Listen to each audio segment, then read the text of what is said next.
fait bien d'être là tous ce matin ici.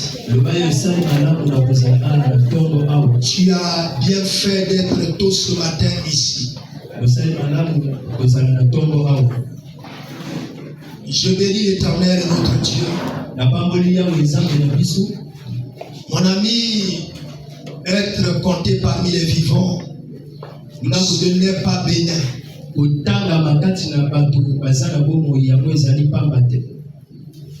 Tu dois bien considérer cela. Et tu dois rendre grâce à Dieu pour t'avoir accordé cette faveur. Vous savez, nous avons l'habitude de commencer le message à 11h. Et ça, ce matin, nous le faisons 1 heure avant. Ce qui est sûr, c'est que nombreux arriveront après que le message soit terminé.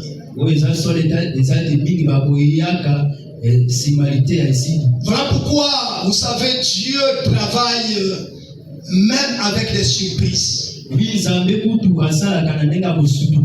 moment où tu n'attends pas, Dieu fait. Voilà pourquoi soyez toujours pressés, soyez toujours des gens qui se donnent à fond pour travailler pour Dieu. Ne soyez pas languissants. Ne soyez pas paresseux. Dieu ne travaille pas avec les paresseux. Dieu ne travaille pas avec les retardateurs. Avec Dieu, il faut toujours se lever tôt. Avec Dieu, il faut saisir chaque opportunité pour voir la gloire de Dieu.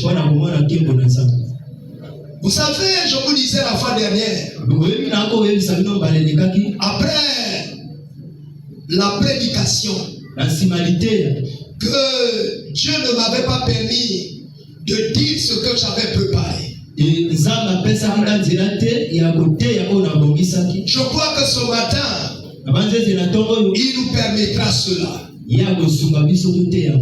Nous sommes en train de parler de la consécration.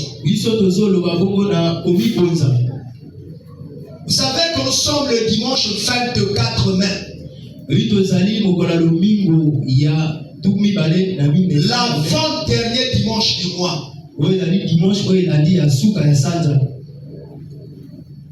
Et nous parlons de la consécration. Et en ce qui concerne le sujet, nous parlons spécifiquement du cas de Josué. Mes amis, nous devons tout d'abord comprendre et noter. Nous ne devons jamais oublier que la vie dans le Seigneur est un combat de tous les jours. C'est vrai que dans Matthieu chapitre 11 au verset 28, le Seigneur dit: venez à moi, vous tous qui êtes chargés et fatigués, je vous donnerai du repos. Nous comprenons par là que si nous venons à Jésus, Jésus prend toutes nos souffrances. Il prend toutes nos batailles et nous fait grâce que nous puissions rentrer dans un repos où on ne combat plus. C'est une mauvaise lecture. Mon ami, vous devez comprendre que lorsque le Seigneur nous appelle au repos, il nous donne exactement le repos. Mais seulement celui qui s'était rebellé, Satan le malin, comme il avait été précipité sur terre, il a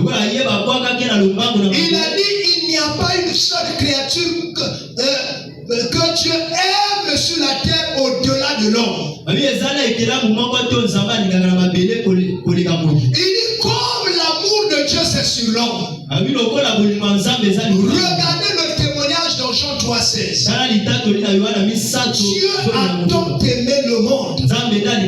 Il a donné son Fils unique afin que quiconque croit en lui ne périsse point, mais qu'il ait la vie éternelle. Qui est le Fils? Esaïe nous dit que c'est le Père. Esaïe 59 nous dit que c'est le Père. Et il dit c'est lui le Père. C'est lui le Dieu admirable. C'est lui le Dieu éternel. Qu'est-ce qu'il a fait? Il a pris un corps humain. Il est passé par une femme comme tout enfant. Et il est venu nous chercher pour nous redonner la nature primitive que nous avons perdue. Parce que l'homme a été créé à l'image et à la ressemblance de Dieu. Maintenant, étant trompé par Satan, il a été corrompu. Il a été dénaturé. Il a perdu l'identité divine que Dieu lui a donnée. Et c'est à ce moment que l'homme est devenu faillible. Alors le diable a commencé à maltraiter l'homme. C'est ainsi que notre vie est devenue quotidiennement une vie de souffrance, une vie d'amertume, une vie de bataille.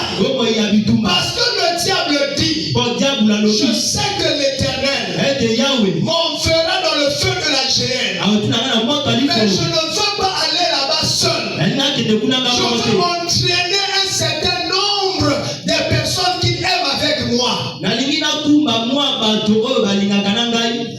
qui aiment le Seigneur avec moi, que je les emmène aussi à l'enfer. Et voilà pourquoi tous les jours il est en train de se battre pour nous sortir de la pensée de Dieu, pour faire de telle sorte que tu sois incapable de prier, pour faire de telle sorte que tu sois incapable de venir à l'église. Il est en train de te chahuter, de créer des démangeaisons de ta vie. Même lorsque tu décides que ce matin je ne prendrai pas le culte, il va créer une situation, il va mobiliser une personne que lui il connaît, qui vient chez toi tôt le matin, qui dit j'ai décidé de passer le week-end chez toi. Et tu ne peux pas dire que je prends le courage de lui dire on va à l'église avec moi, et tu annules ton occasion de venir à l'église.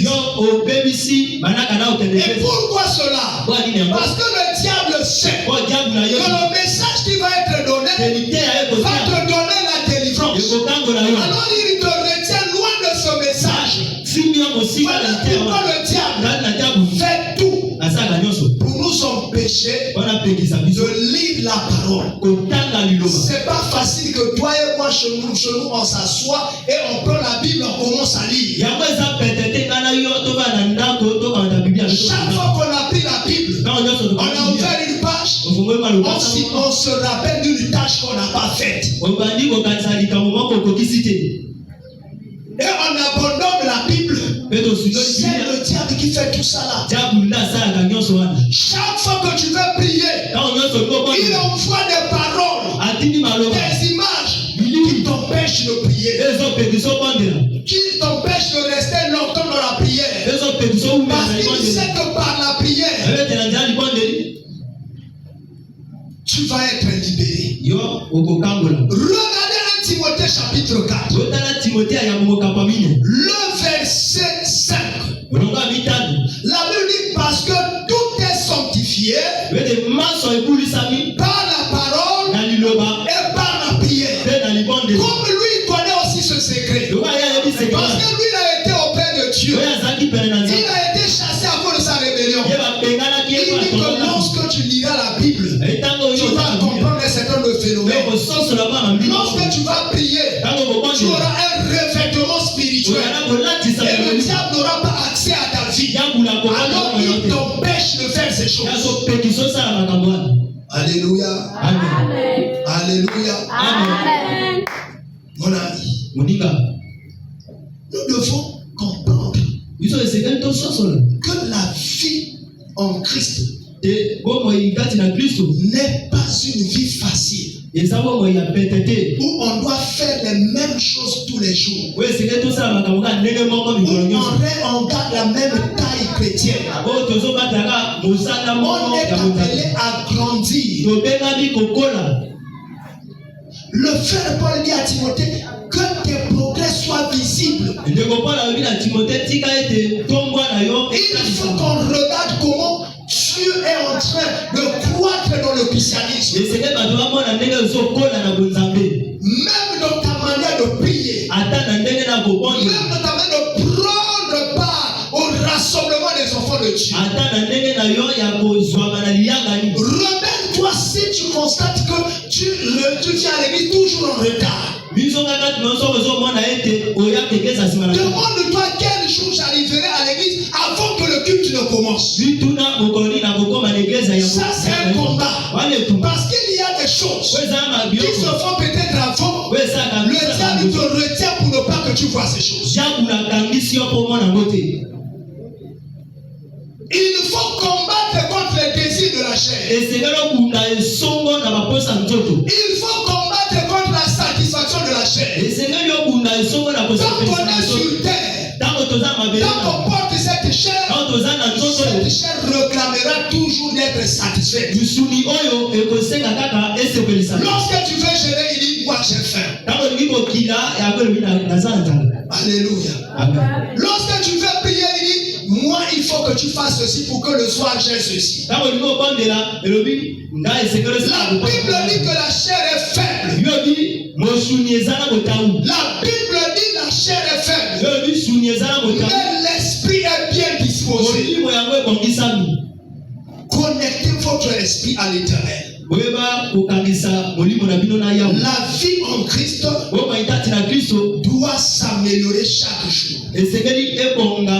Les choses doivent devenir de plus en plus meilleures chaque jour. Ce que tu as déjà vaincu aujourd'hui, tu dois le classer dans ton passé. Il ne faut pas que demain matin ça revienne. Les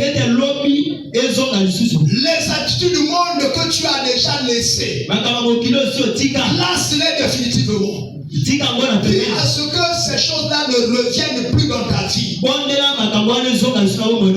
te rattrape plus. À un moment donné, il y a des choses que tu n'arrives pas à faire.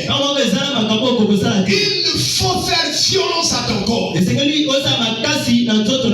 pas à jeûner parce que tu as les maux d'estomac. Tu n'arrives pas à jeûner parce que le médecin a dit que tu souffres de la tension artérielle. Tu n'arrives pas à jeûner parce que le médecin a dit chaque matin tu dois manger. Tu dois prendre les repas 3 fois par jour. La loi du médecin te condamne. Mais il y a une loi. La loi du Seigneur. Il t'a franchi de ces choses. Il faut que tu puisses renouveler ta foi. Tu puisses mettre en marche ta foi. C'est une vie où on est appelé à progresser. Chacun est appelé à aller de l'avant, à faire des progrès. Je t'appelle à regarder 1 Timothée chapitre 4. Je me rappelle avoir lu ce verset. Mais je veux te le relire ce matin. 1 Timothée chapitre 4.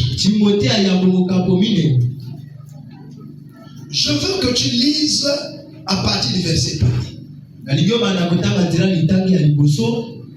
La Bible dit, mais l'Esprit dit expressément que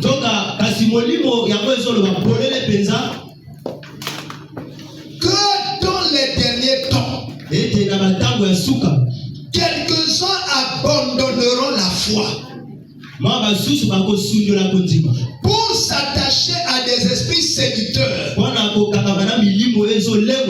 à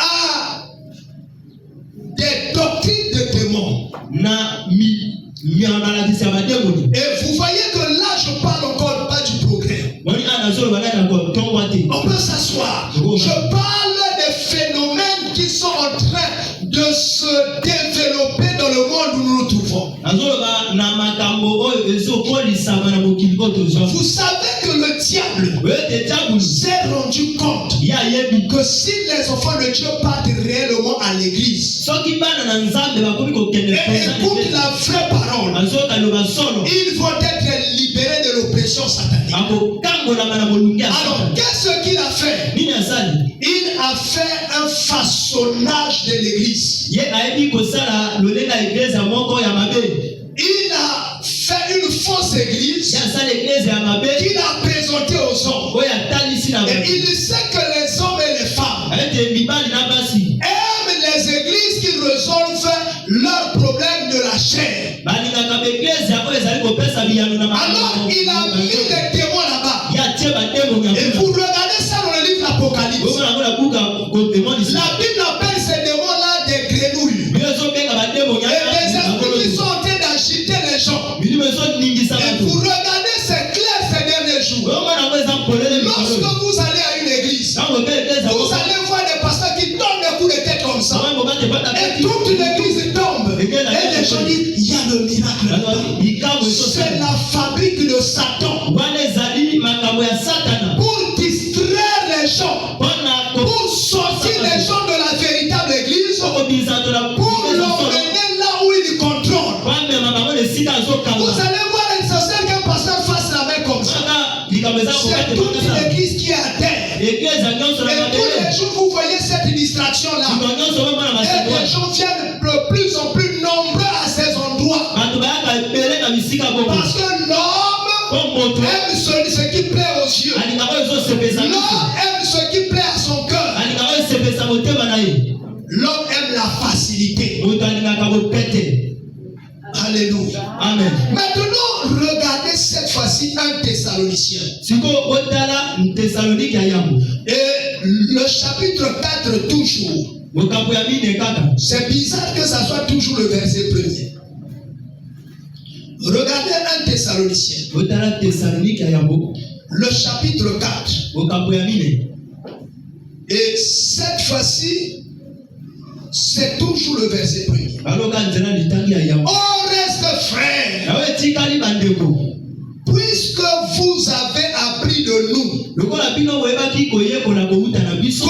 vous devez vous conduire et plaire à Dieu. Et que c'est là ce que vous faites. Nous vous en prions. Et nous vous conjurons au nom du Seigneur Jésus de marcher à cet égard de progrès en progrès. Et si vous avez de la connaissance, la connaissance est un pouvoir. L'ignorance est un danger. Ignorer les différents phénomènes qui se développent dans le monde. Ignorer qu'actuellement, avant la fin des temps,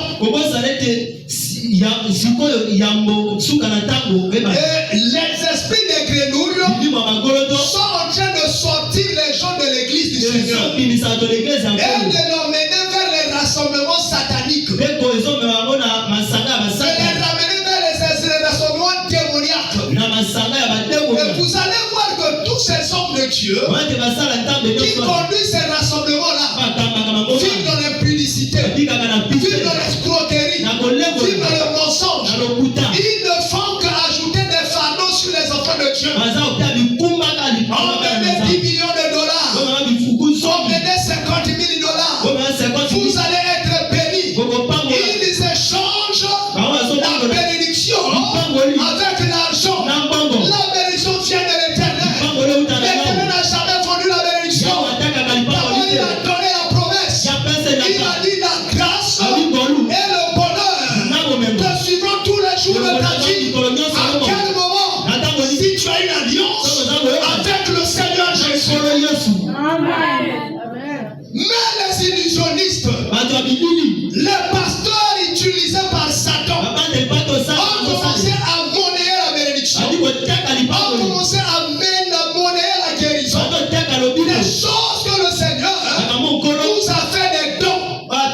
Seigneur appelle cela des dons. Il ne connaît pas cela. Un don, c'est ce qu'on reçoit que son contrepartie. Maintenant, tu achètes la bénédiction. Maintenant, tu achètes la guérison. Maintenant, tu as fait des efforts pour voyager. Tu veux que le passeport sorte. Comme le passeport est difficile au Congo. Viens déposer $20. On a dit quelle histoire ça? Ce sont les esprits de grenouille que le livre d'Apocalypse a mentionné. Qui sont en train de bailloter les gens de gauche à droite. Et ne laisse pas les gens tranquilles. Et qui posent les fondements de la fausse foi. Alors, 1 Thessaloniciens chapitre 4, verset 1er, le frère Paul dit, puisque vous avez appris de nous comment il faut marcher, il dit qu'il faut aller de cela de progrès en progrès. Les amis, imitez les hommes, les femmes de Dieu qui marchent dans la voie du Seigneur. N'imitez pas la fausseté. Pour se réjouir des acclamations que les gens donnent. Non. Non. Vous savez, l'œuvre de Dieu, c'est un combat. L'œuvre de Dieu, c'est une bataille. Vous savez, si vous demeurez dans l'œuvre de Dieu, beaucoup de personnes seront contre toi. Beaucoup de gens se lèveraient contre toi. On ne te félicitera pas. On ne t'acclamera pas. Mais au contraire, tu auras des tribulations tous les jours de ta vie. Alléluia. Rappelez-vous de l'apôtre Paul. Il y a eu des jours où les frères l'ont pris, l'ont mis dans un panier et l'ont descendu à travers les murs. Pourquoi? Parce qu'on voulait le tuer. Parce qu'on voulait le détruire. On lui dit cet homme-là est en train d'exciter les gens à croire au Seigneur d'une manière fou ou d'une manière folle.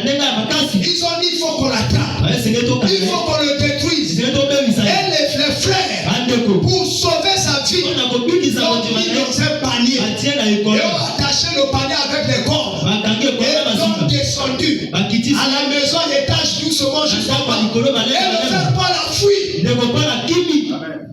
Alléluia. À cause des batailles, frère. Les temps sont mauvais. Les temps sont difficiles. Soyons vigilants. Qu'est-ce qui nous donne la vigilance? C'est la parole de Dieu. Imitez ceux qui imitent le Seigneur. Dans 1 Corinthiens chapitre 11, au verset 1er, le frère Paul dit, soyez mes imitateurs. Comme moi-même, je suis imitateur du Seigneur. Si quelqu'un fait les choses contrairement à ce qui est écrit, ne faites pas ces choses-là. Même s'il crache le feu, même s'il ressuscite les morts, si sa vie est le contraire de ce que la parole dit, ne faites pas cela. Vous irez en enfer. Mon ami, ici sur terre, nous sommes en voyage. Nous sommes venus un jour. Nous y partons un jour. Je ne sais pas. Pourquoi nous nous battons? Nous nous accrochons aux choses de la terre. On est venu ici les mains vides. On se bat à avoir des voitures. On se bat à avoir des maisons. Une seule personne a 10 maisons. A 20 maisons. Une personne a 15 voitures. Il y a une certaine qui n'a jamais utilisé. On est en bataille contre tout le monde. À cause seulement des guerres charnelles. Et après, lorsqu'on mourra, on laissera tout ça. Qu'est-ce qui est plus important? C'est le salut de ton âme. Le salut de ton âme. C'est mieux de ne pas avoir à manger que ton âme aille à l'enfer. C'est mieux de ne pas avoir un travail que ton âme aille à l'enfer. C'est mieux de ne pas être acclamé par les gens que ton âme aille à l'enfer.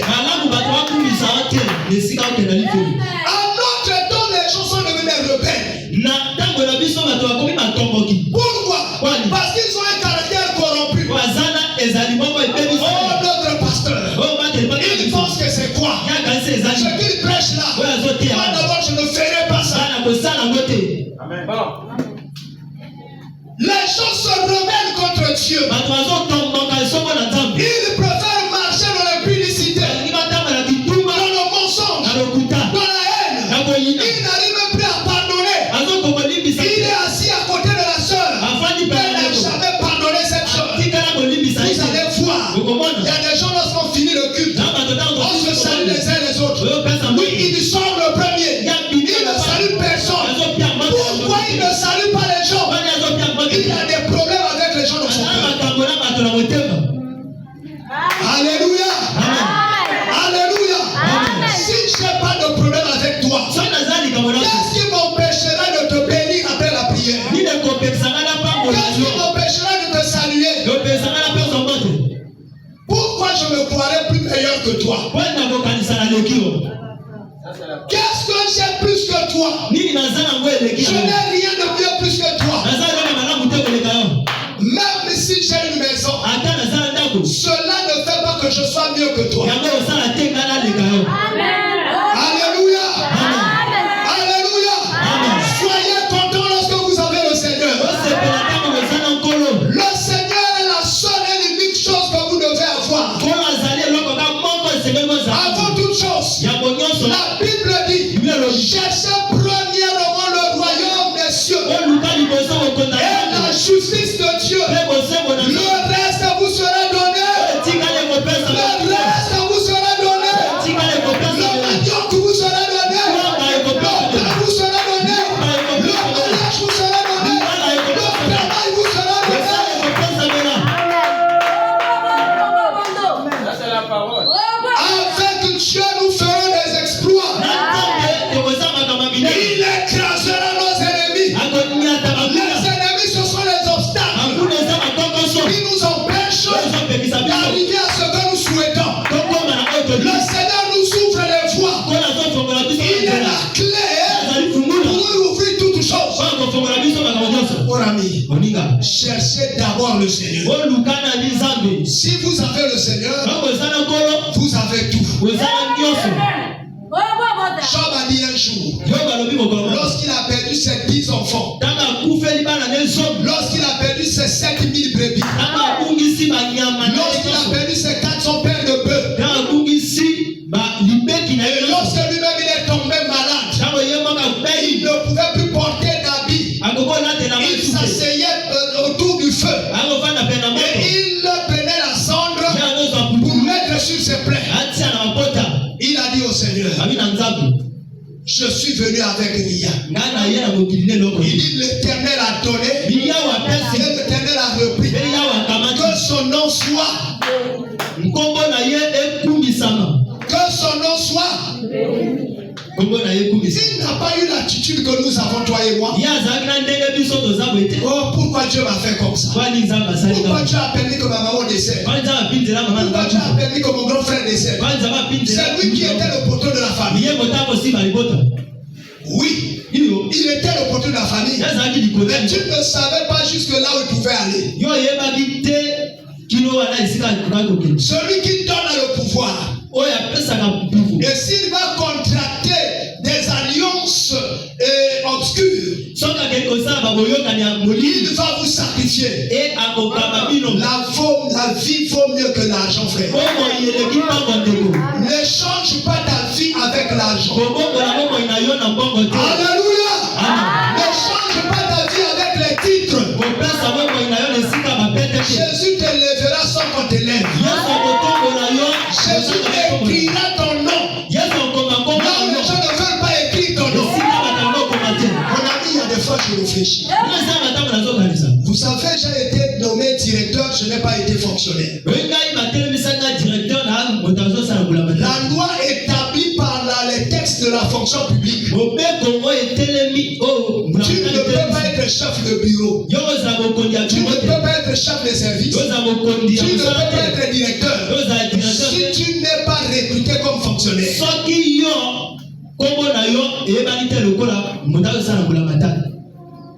Alléluia. Amen. J'avais pas encore mon nom sur les listes de la fonction publique. J'étais déjà directeur. Et je bénis Dieu.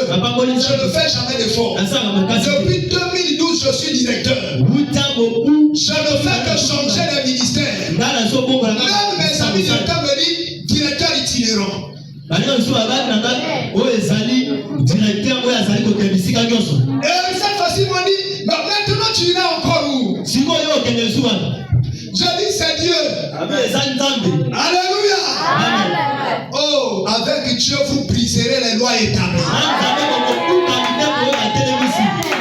Avec Dieu, vous marcherez au-dessus de ce que les hommes ont installé. Lorsqu'on crie la sorcellerie dans ta famille, la seule personne qui ne sera pas touchée, c'est toi. Est-ce que vous le croyez? Seulement, il faut progresser. Il faut progresser. Vous savez, vous et nous échouons souvent. Parce que nous aimons la gloire des hommes. Nous aimons que les hommes nous acclament. Nous aimons que les hommes nous félicitent. Nous aimons que les hommes nous saluent avec déférence. Shalom, pasteur.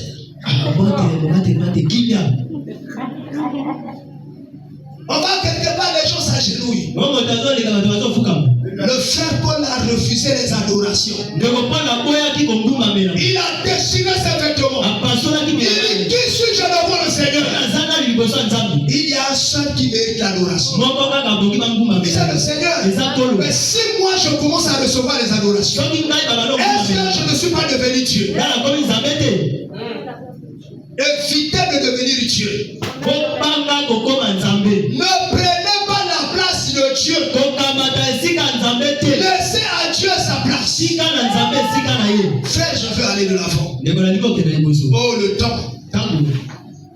Alors, bien aimé, on doit s'encourager. On doit encourager tout chrétien de s'améliorer pour plaire à Dieu et non pour plaire aux hommes. Cela s'appelle la sanctification. On ne peut pas plaire à Dieu si on ne se sanctifie pas. Rappelez-vous que la Bible dit, tu as pris ton offrande. Tu veux aller donner ton offrande. Tu te rappelles que tu as un problème avec un bien-aimé ou avec quelqu'un. La Bible te demande. C'est Jésus qui enseigne comme ça. Il dit, dépose là ton offrande. Donc ne va pas encore la donner. Dépose là ton offrande. Va te réconcilier avec ton frère et ta soeur. Et ensuite, viens prendre ton offrande et donne ton offrande à Dieu. Mais quelle est la première offrande que Dieu attend de nous? C'est ta vie à toi. C'est ma vie à moi. Dieu n'attend pas de nous autre chose. Dieu s'en fout de l'argent que nous donnons là.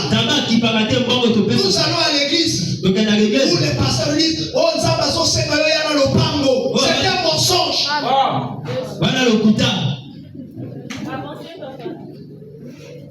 Mon ami, Jairus a construit l'église du Seigneur. Et personne ne lui avait dit de construire l'église. Volontairement, il s'est levé. Il a acheté le terrain. Il a construit l'église. Il a équipé. Et les gens priaient dedans.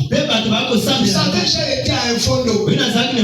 À un fondo centre. On m'a dit, pasteur, tu vois l'église que tu vois là? C'est un monsieur qui a construit cette église. Il n'a pas donné son nom. Il n'a pas voulu qu'on cite son nom. Il a construit seul ce temple-là. Une grande église. Et il l'a équipé seul.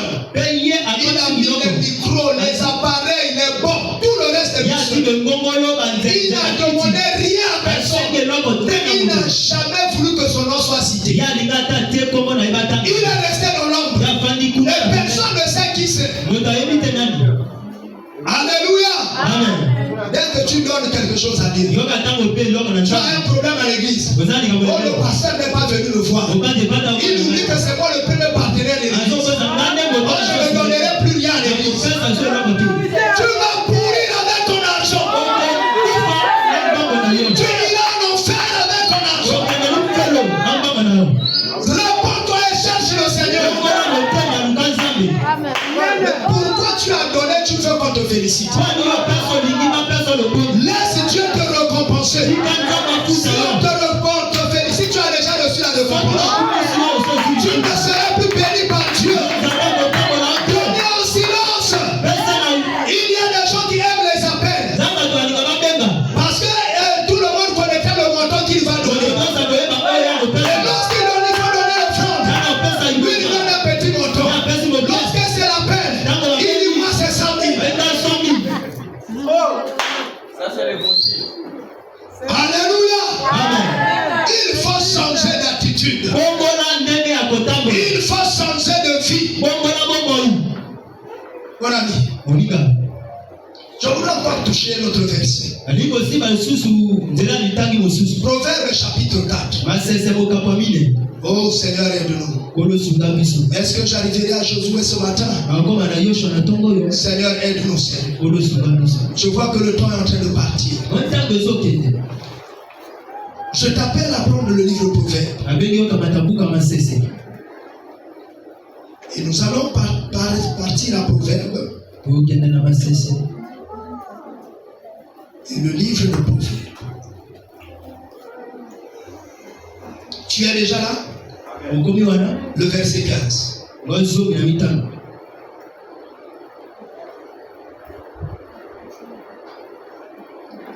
Proverbe chapitre 4. Ah, c'est plutôt le verset 18 qui descend un peu.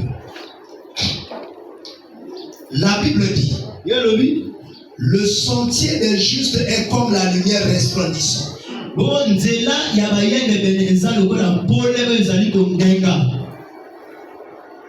dont l'éclat va croissant jusqu'au milieu du jour.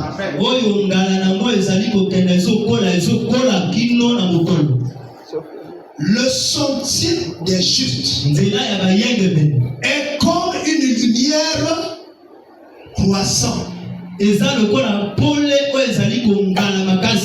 l'éclat, voilà ce que le Seigneur attend de chacun de nous.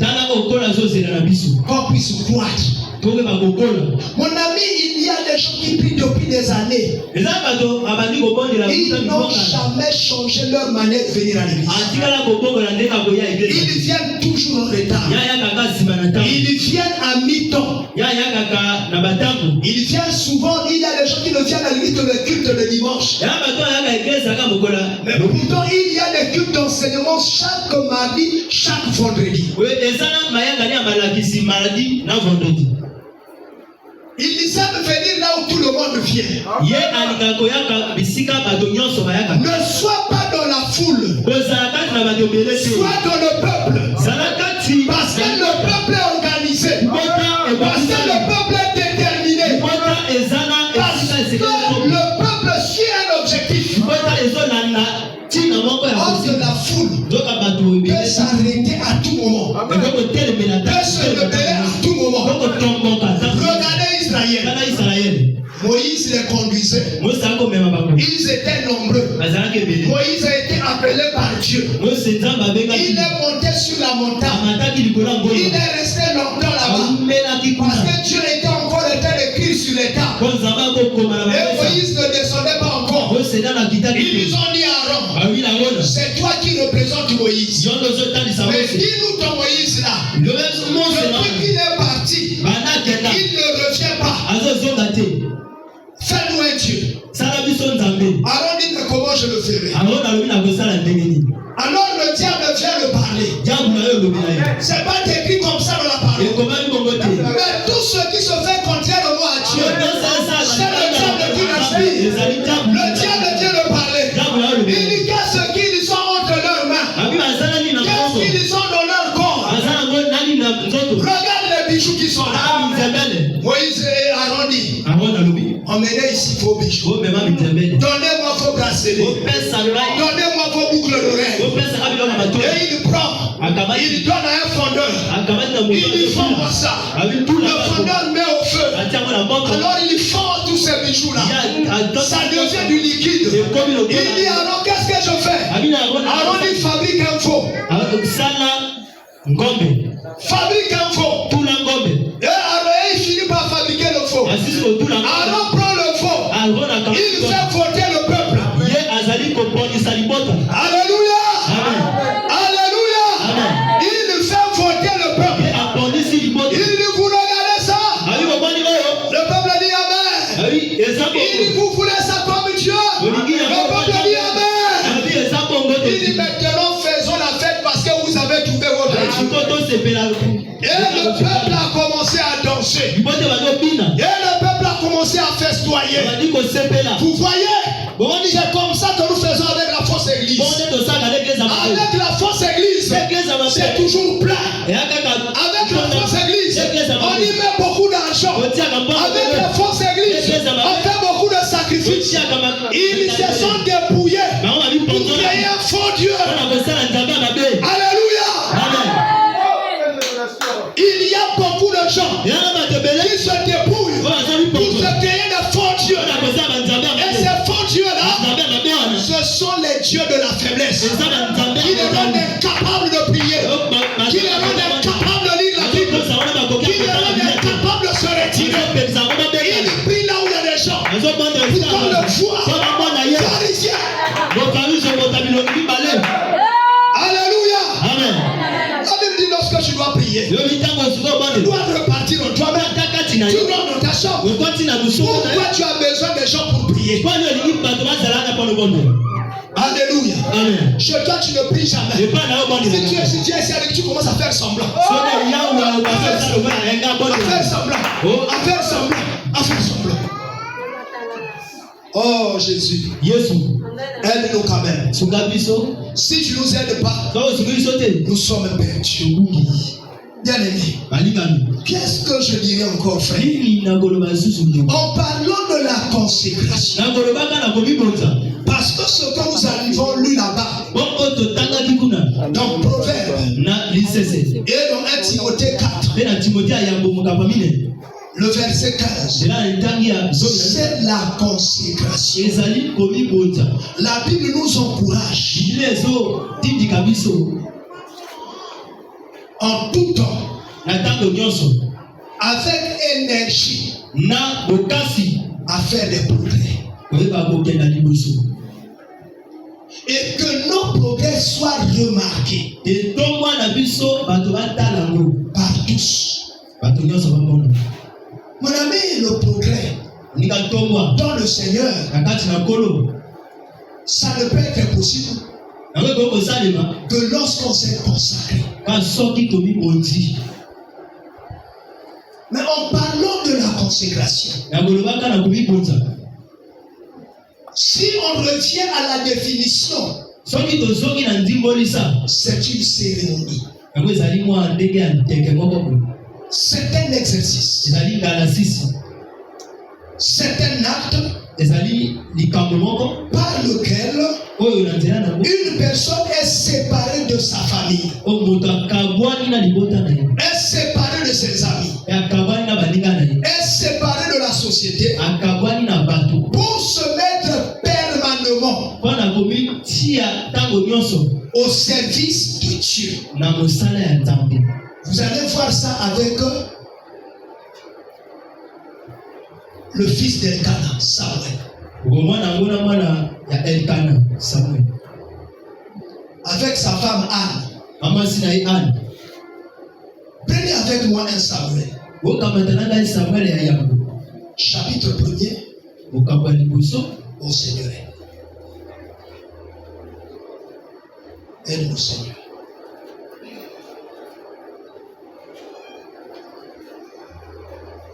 Prenez avec moi 1 Samuel. 1 Samuel chapitre 1er. Vous êtes déjà là? Prenez à partir du verset 20.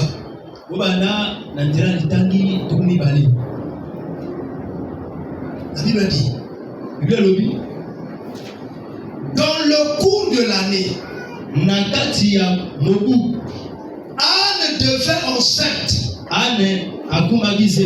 Et elle enfanta un fils qu'elle nomma Samuel. Voici la signification du nom Samuel. Car dit-elle, je l'ai demandé à l'Éternel. Samuel, c'est quelque chose qui est demandé à l'Éternel. Que l'Éternel vous a donné. Son mari Elkana monta ensuite avec toute sa maison pour offrir à l'Éternel le sacrifice annuel et pour accomplir son vœu. Mais Anne ne monta point. Et elle dit à son mari, lorsque l'enfant sera sévré, je le mènerai afin qu'il soit présenté devant l'Éternel et qu'il reste là pour toujours. Vous savez pourquoi nos églises ont des problèmes aujourd'hui? Parce qu'on emmène au service de Dieu des gens qui ne sont pas sévrés, des gens qui sont encore à la mamelle. Qu'est-ce qu'un enfant à la mamelle? C'est un enfant qui n'a pas encore grandi, un enfant qui n'a pas d'autonomie. Il ne vit grâce qu'aux autres. Il pleure tout le temps. Et voilà pourquoi nos églises ont des problèmes. On a des serviteurs qui se lamentent. On a des serviteurs qui pleurent tout le temps. On a des serviteurs qui ne peuvent pas se sacrifier, qui ne peuvent pas faire le jeûne, qui ne peuvent pas prier, toujours en train de critiquer, toujours en train de pleurer, toujours en train de bavarder. On a tel problème à l'église, on a tel souci à l'église. Des chantres comme ça qui chantent aujourd'hui et demain se rebellent. On continue pas chanter. Est-ce que tu chantes pour quelqu'un? Alléluia. Alléluia.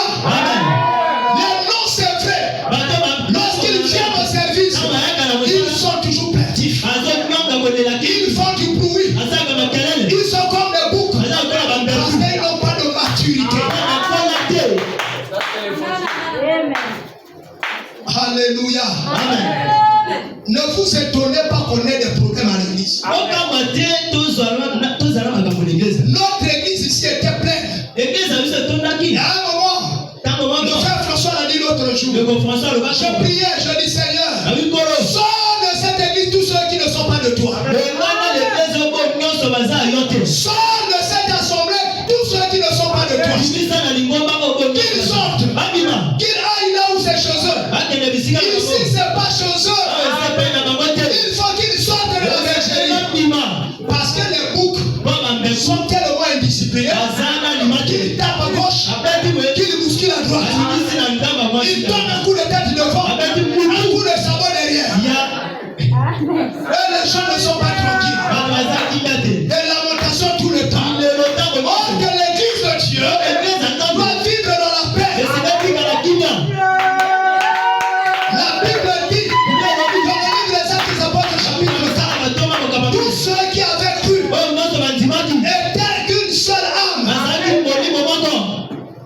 Ils se partageaient le pain, chantaient les cantiques en l'honneur de l'Éternel. Mais les boucs, ils divisent, ils créent des groupes. Amen. C'est la vérité. C'est ça les boucs. L'église n'est plus en communion. La communion est brisée. Parce que les boucs ont créé des groupes, ont mis des gens à côté qui sont leurs fanatiques. Alléluia. Je vous ai toujours dit, ne venez pas ici pour le pasteur. Venez chercher Dieu. Si vous cherchez le pasteur, vous irez en enfer. Ça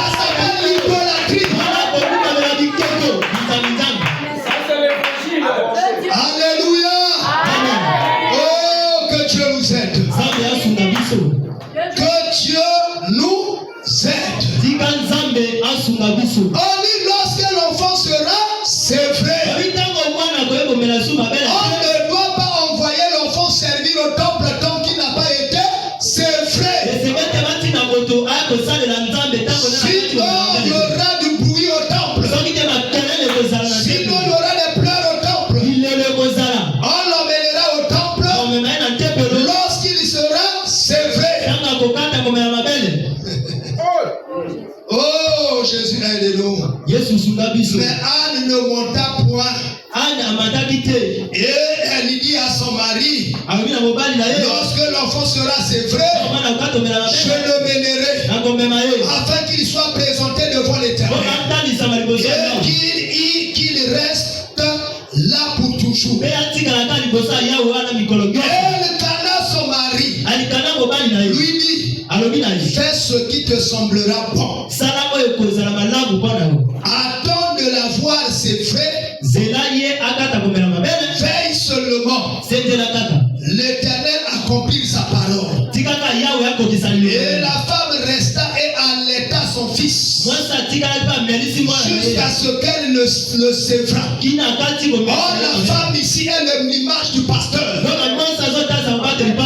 le pasteur doit d'abord mûrir celui qui doit travailler dans le champ. Je vous ai dit dans cette assemblée. Aujourd'hui, je peux ne pas être là. Vous écouterez l'évangile. Alléluia. Parce que moi-même, j'ai écouté l'évangile. Il y a des temps où je place mes enfants. Et vous savez, chacun de mes enfants, lorsqu'il sort de cette assemblée, il va prêcher quelque part. On lui dit, celui-là c'est un prophète. Celui-là c'est un pasteur. Ici, il n'a même pas encore de nom. Parce qu'il n'est pas encore ses frères. Alléluia. S'il n'est pas ses frères, si on lui donne un nom, il va créer de la rébellion. Alléluia. Oh, que Jésus nous aide. Ce n'est pas possible. Quand elle lut, c'est vrai. Elle le fit monter avec elle. Et elle prit 3 taureaux. Un épha de farine. Et une outre de vin. Oh, l'offrande à l'Éternel. Il y a le sacrifice. Abraham ne pouvait pas aller à la montagne en ayant seulement l'épée et le bois. Mais il devait avoir Isaac. Isaac était le taureau, mais qui devait être livré là-bas. Mais pour emmener le taureau, il faut avoir le vin. Parce que le vin, c'est le Saint-Esprit. Si le sacrifice n'est pas animé par le Saint-Esprit, ça ne donnera rien. Oh Jésus, aide-nous. Oh Jésus. Et on dit une outre de vin et un épha de farine. Or que la farine c'est ce qu'on fait le pain. Or que le pain c'est Jésus. Or que Jésus c'est la parole. On ne peut pas aller adorer Dieu si on n'a pas la parole, si on n'a pas l'esprit, si on n'a pas l'esprit du sacrifice. On sera désagréable. Alléluia. Que Dieu nous aide. Et qu'est-ce qu'on dit?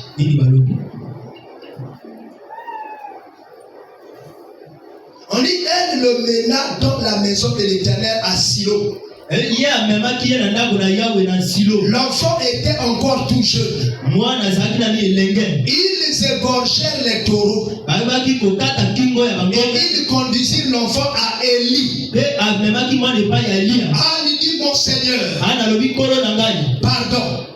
Aussi frère que ton âme vit. Mon Seigneur, je suis cette femme qui me tenait ici près de toi pour prier l'Éternel. C'était pour cet enfant que je te priais.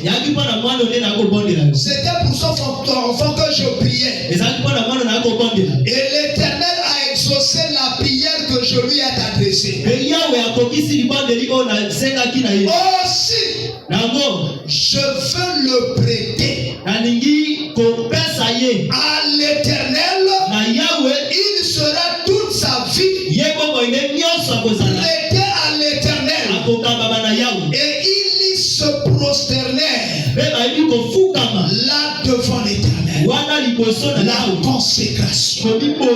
Qu'est-ce que la consécration? De manière simple, au-delà de toute cérémonie, la consécration est un dévouement quotidien, est un engagement sans rupture pour une cause, afin que celle-ci puisse connaître des avancées significatives. Mon ami, est-ce que toi et moi on se consacre? On s'occupe plus de notre chair que du Seigneur. C'est pour cela notre manière de venir même à l'église. On témoigne. On témoigne. On vient aujourd'hui, demain on ne vient pas. On choisit même les cultes. On choisit même les prédicateurs. Vous voyez? On oublie que c'est le Seigneur lui-même qui est le prédicateur. Mon ami, changeons notre attitude. Regardez le frère Paul. Oh. Prenez Actes des Apôtres. Chapitre 18.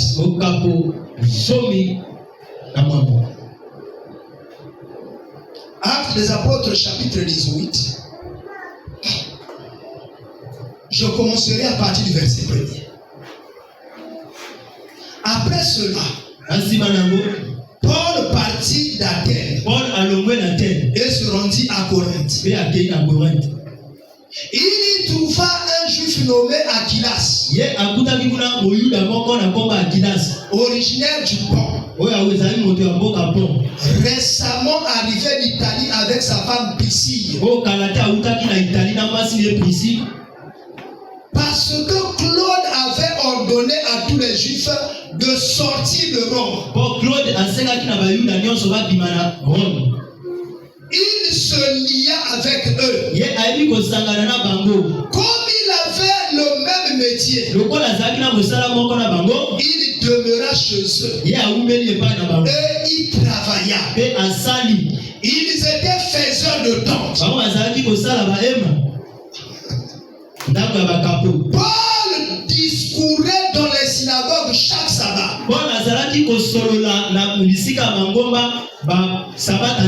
Et il persuadait les Juifs et les Grecs. Mais quand Silas et Timothée furent arrivés de la Macédoine, il se donna tout entier à la parole, attestant aux Juifs que Jésus était le Christ. Vous avez vu la consécration? Paul a travaillé dans sa vie. Il a parcouru le monde entier. Il est allé partout. Mais il continuait à faire l'œuvre du monde, à travailler les capots. Mais à un moment donné, il s'est dit non, je dois arrêter cette œuvre. Je dois me consacrer à l'œuvre de Dieu pour que l'œuvre de Dieu avance. Et Paul s'est donné à l'œuvre de Dieu. Alléluia. Amen. Alléluia. Amen. Parce que lorsque nous mélangeons l'œuvre de Dieu avec l'œuvre du monde, il y a des moments, l'œuvre du monde crie tellement fort que ça nous empêche de servir Dieu, que ça ne nous donne pas assez de temps pour méditer, ça ne nous donne pas assez de temps pour aller en prière. On peut rester en prière de 3h, 4h. On se rappelle qu'à 8h on doit aller au travail. Alléluia. Amen. Amen. À un moment, Paul s'est arrêté. Il a dit fini l'œuvre du monde. Je me consacre à l'œuvre de Dieu. Il y a des gens qui critiquent les pasteurs. On lui dit seulement de la dîme. Mais lorsque Dieu a partagé les terres en Israël, il ne l'a pas donné à la tribu de Lévi. Parce que la tribu de Lévi devait se consacrer à l'évangile. Et seuls les 11 autres tribus qui avaient reçu la terre devaient donner leur offrande et Mon ami, pourquoi tu te plains lorsque tu donnes ta dîme au pasteur? C'est son droit le plus légitime. C'est un lévite. Que celui qui prêche l'évangile, suive l'évangile. Alléluia. Moi je ne le dis pas parce que je suis dans le besoin. Je le dis parce que c'est la parole. Et c'est la vérité. Si l'homme de Dieu ne consomme pas ta dîme, c'est que tu n'as pas donné ta vie au Seigneur. Et c'est lui qui multiplie tes avoirs. Et si l'homme de Dieu n'a pas consommé, Dieu non plus n'a pas consommé. Et il n'y aura pas de multiplication. Si tu ne donnais pas ta dîme, dépose désormais ta dîme.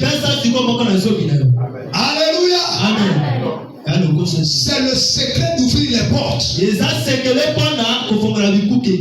mon ami, je veux continuer.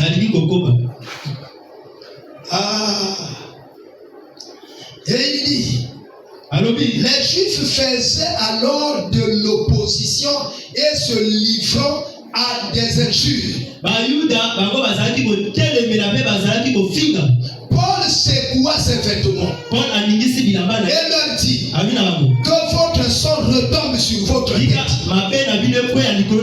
J'en suis pur. Dès maintenant, j'irai vers les païens. Et sortant de là, il entra chez un homme nommé Justice. Homme craignant Dieu. Et donc la maison était contiguë à la synagogue. Cependant Crispus, le chef de la synagogue, prie au Seigneur avec toute sa famille et plusieurs Corinthiens qui avaient entendu Paul crurent aussi et furent baptisés. Le Seigneur dit à Paul en vision pendant la nuit, ne crains point, mais parle et ne te tais point. Un homme de Dieu doit prêcher, que les gens le veulent ou non. La vérité doit être proclamée. Alléluia. Amen. Oh Jésus. Car je suis avec toi et personne ne mettra la main sur toi pour te faire du mal. Parle. Car j'ai un peuple nombreux dans cette ville. Vous voyez? Nous sommes ce petit nombre que nous sommes. C'est vrai qu'il y a aussi nombreux qui ne sont pas arrivés ce matin. Mais le Seigneur ici à Brazzaville a un peuple à sauver. Nous avons été sauvés pour sauver. Voilà pourquoi dans Matthieu 28, le verset 19 à 20, le Seigneur dit allez, faites de toutes les nations les disciples, baptisez-les au nom du Père, du Fils et du Saint-Esprit. Enseignez-leur à observer tout ce que je vous ai prescrit. Moi-même, je suis avec vous tous les jours de la vie. Mon ami, prêchez l'évangile. Allez gagner les âmes. Allez chercher les âmes. Nous aujourd'hui on a un problème. On a construit tellement d'églises. On attend les chrétiens à l'église. On attend les âmes à l'église. Ça c'est contre la méthode du Seigneur. La Bible dit, il parcourait ville et village. Il prêchait la parole. Il guérissait les malades. Ouvrait les yeux des aveugles. Faisait marcher les paralytiques. C'était qui? Jésus. Et lui il est le maître. Paul a dit soyez mes imitateurs. Comme moi-même je suis imitateur du Seigneur. Mais pourquoi toi tu ne vas jamais chercher les âmes? As-tu une foi authentique? Tu fais le contraire de ce que le Seigneur a fait. Ils ont fait comme le Seigneur. Désormais, prêche la parole à tes collègues de bureau. Prêche la parole avec les gens à qui tu travailles les champs. Prêche la parole avec les gens que vous vendez ensemble au marché. Prêche la parole avec les élèves à l'école. Tes collègues élèves, prêche-les la parole. Parce que tu as été gagné pour gagner le monde. Tu as été sauvé pour sauver le monde. Tu es un outil de Dieu. Ne te tais point. Ne te tais ni au quartier, ni dans la famille. Appelez les gens au Seigneur. Faites-les rentrer dans la bergerie. Le rêve que nous avons aujourd'hui, c'est d'entendre les gens à l'église. Et non d'aller les chercher dans leur maison. Les âmes ne sont pas à l'église. Les âmes sont à la maison. Il y a des faux serviteurs de Dieu qui cherchent les âmes à l'église. Lorsqu'il vient à l'église, il crée son groupe pour faire son église plus tard. Non. Si tu veux sortir, pars tout seul. Le jour où Dieu m'a appelé, et lorsque je devais commencer l'œuvre, le frère Léon est venu avec moi. Il était mon premier interprète. Il a emmené avec lui le frère Gislain. Et il a emmené le frère Arnaud. Et on a travaillé le premier jour. Je les ai appelés. J'ai dit, frère, je vous aime beaucoup. Et vous êtes tous mes fils. Vous avez grandi avec moi. L'Éternel m'a appelé. Et il ne vous a pas appelé. C'est moi qui m'a appelé. Ne créons pas la rébellion à l'église. Repartez à l'église. Laissez-moi tout seul. Si c'est l'œuvre de Dieu, je gagnerai les âmes. Si ce n'est pas l'œuvre de Dieu, ça mourrait tout seul. Alléluia. Et le frère Arnaud m'a dit, papa, toi tu me chasses. Je dis non, frère. Je ne veux pas paraître comme un rebelle à l'église. Repartez à l'église. Il m'a dit, papa, moi je fais AEP. Je lui dis, si tu vas à AEP, c'est pas mon problème. Et jusqu'à aujourd'hui, il est à AEP. Les deux autres frères sont repartis à l'église prophétique. Alléluia. Amen. Mon frère, si Dieu t'a appelé, il t'a appelé. Tu n'as pas besoin des hommes. Dieu enverra les hommes. Tu n'as pas besoin de créer la division. Dieu enverra les hommes. Si les gens te suivent, dis-les repartez. Je n'ai pas besoin de vous. Tu n'as pas besoin du Seigneur. Alléluia. Il ne faut pas venir pécher dans une autre bergerie. C'est de la malédiction. C'est de l'abomination. Alléluia. Amen. Si le jour tu veux partir de cette assemblée, pars-toi tout seul.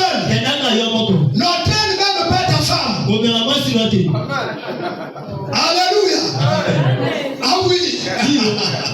Mais tu me dis, papa, la femme c'est une partie de moi. Mais c'est pas toi qui l'as gagné. C'est le Seigneur qui l'a placé dans cette assemblée. Alléluia. Amen. Est-ce que vous êtes d'accord avec moi?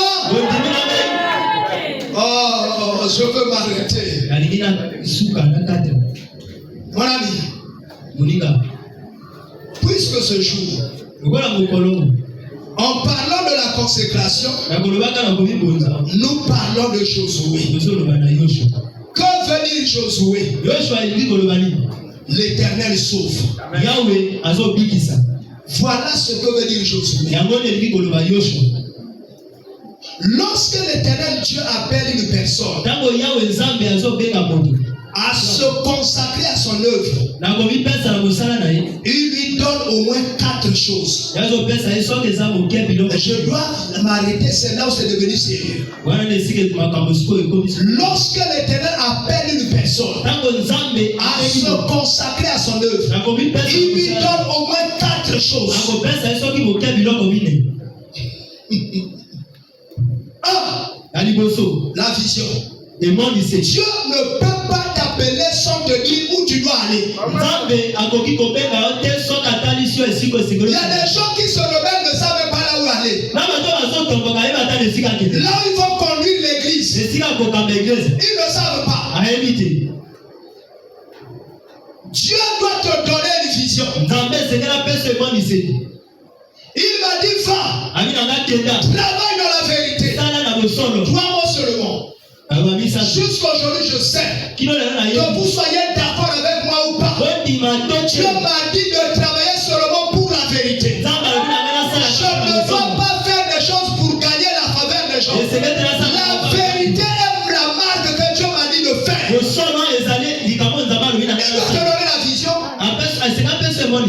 Qu'est-ce que Dieu t'a dit lorsqu'il t'a appelé de bâtir une église?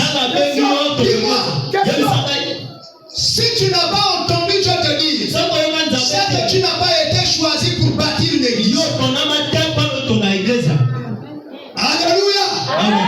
Tous ceux qui ont bâti l'église sans vision, fermez. Vous avez l'avantage de prendre les papiers chez l'État. L'église, ce n'est pas les papiers de l'État. L'église, c'est la mission du Seigneur. Oh!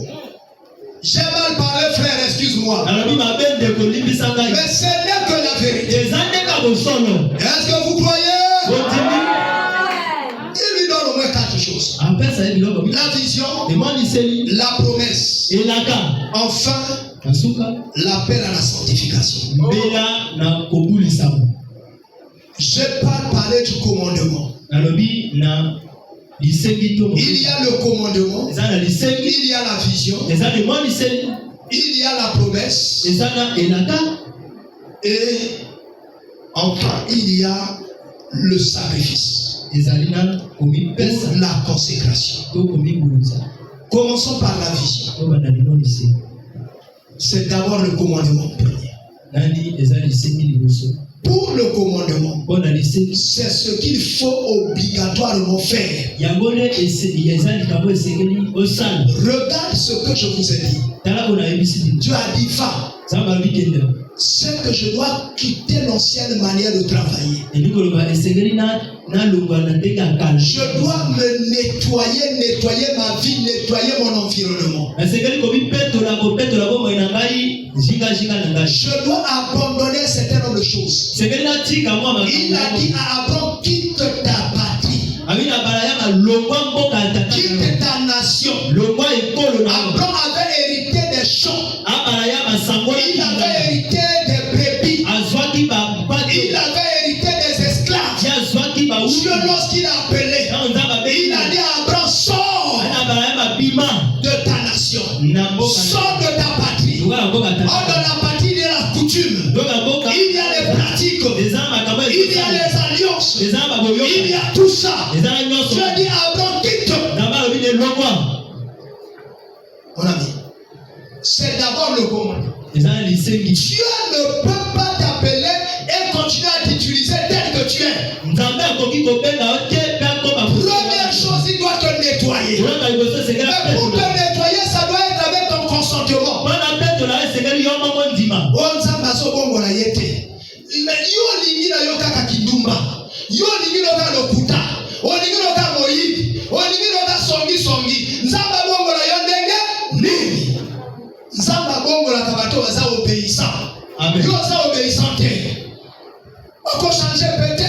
Voilà pourquoi l'église moi la bateau baza façon le quoi basola. Baza façon le quoi basola. On moni asa façon. Là nous comment le quoi mutunza me modèle so moni le quoi païen. Parce que bakamazo ça les kongana mopakana. Et ça bakamona bonzambete. Ozolo banaza mwana na nzambe. Olingi makambo mokili koleka bonzambe. Olingi biloko mokili koleka nzambe. Olingi mamoziki koleka nzambe. Olingi mafete ya baba koleka nzambe. Alléluia. Amen. Okite tango nini? Tu n'as pas quitté. Tu es toujours resté. Le commandement c'est de quitter. Faut d'abord que tu quittes. Oh, j'ai dépassé largement mon temps. Je suis attendu à un autre endroit. Et je ne sais pas si vous allez pouvoir m'excuser. Parce que je serai obligé de m'arrêter. Parce que je suis attendu à un autre endroit. Merci. Nous pouvons nous lever une minute. La voix du